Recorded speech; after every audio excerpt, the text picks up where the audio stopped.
హిమాలయాలలో మేఘాలు శిఖరాలను కలిసే చోటు. ఆధ్యాత్మిక కాంతితో వెలిగే కైలాస పర్వతం. అక్కడే లోకాలను మించిన నిశ్శబ్దంలో మహాదేవుడు, ఆ పరమశివుడు లోతైన ధ్యానంలో మునిగిపోయాడు.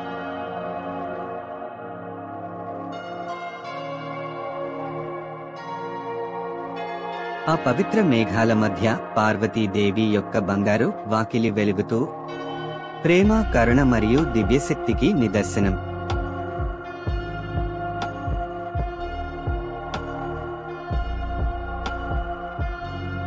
తన దివ్య గర్భగృహంలో పార్వతీదేవి పవిత్ర స్నానం చేయుటకు పసుపును సిద్ధం చేస్తోంది.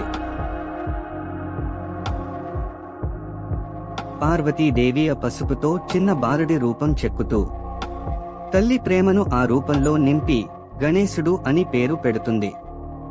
సువర్ణ కాంతి విరజిమ్మగా ఆ బాలుడు కళ్లను తెరిచాడు. పార్వతీదేవి స్నానంకి వెళుతూ తన కాపలాగా ద్వారం ముందు పెడుతుంది. ఆ సమయంలో శివుడు నందితో కలిసి అంతఃపురానికి వస్తాడు. గుమ్మం వద్ద గణేశుడు వారిని ఆపుతాడు. గణేశుడు చిన్నవాడైనను అతి బలవంతుడు మరియు ధైర్యవంతుడు, అపారమైన సాహసానికి చిహ్నం. గణేశుడికి శివుడు ఎంత చెప్పినా లోపలికి వదలకుండా గుమ్మం వద్దనే ఆపేస్తాడు. దేవదళాలతో పోరాటం ప్రారంభమైంది. చిన్న యోధుడు దేవదళాలతో ఢీకొడతాడు. శివునికి కోపం వస్తుంది. అయినా ఆ బాలుడు శివునికి దారివ్వటం లేదు.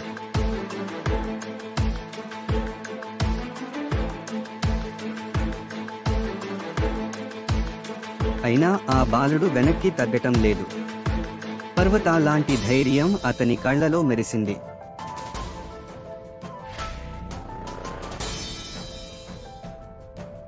అప్పుడు శివునికి కోపం వచ్చి త్రిశూలం విసురుతాడు. ఆ దెబ్బకి బాలుడు నిశ్చలంగా పడిపోతాడు.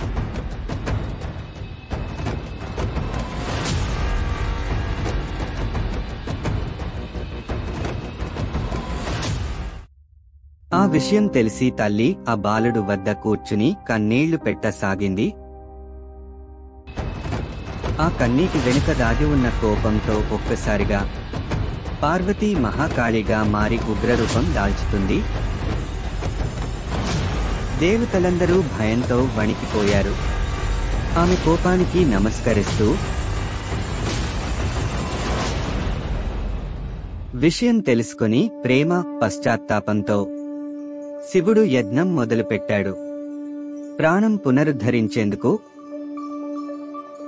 దివ్య కాంతితో మెరిసే ఏనుగు తల దేవతలు శివుని వద్దకు తీసుకువచ్చారు. శివుడు మంత్రించి దివ్య కాంతితో మెరిసే ఏనుగు తలను బాలునికి అతికించి పునర్జన్మ ప్రసాదిస్తాడు.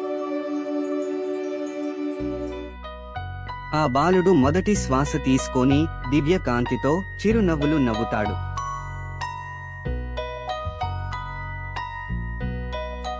పార్వతీదేవి గణేశుని హత్తుకొని ముద్దులు కురిపిస్తుంది.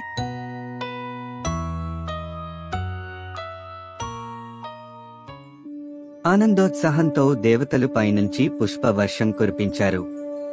దివ్యోత్సవం ఆరంభమైంది. పద్మాసనంపై కూర్చున్న గణేశుడు జ్ఞానం, శక్తి, కరుణల ప్రతిరూపంగా వెలుగుతున్నాడు. గణేశుడు, గణనాథుడు, విఘ్నేశ్వరుడు వంటి అనేక పేర్లతో పిలుస్తారు.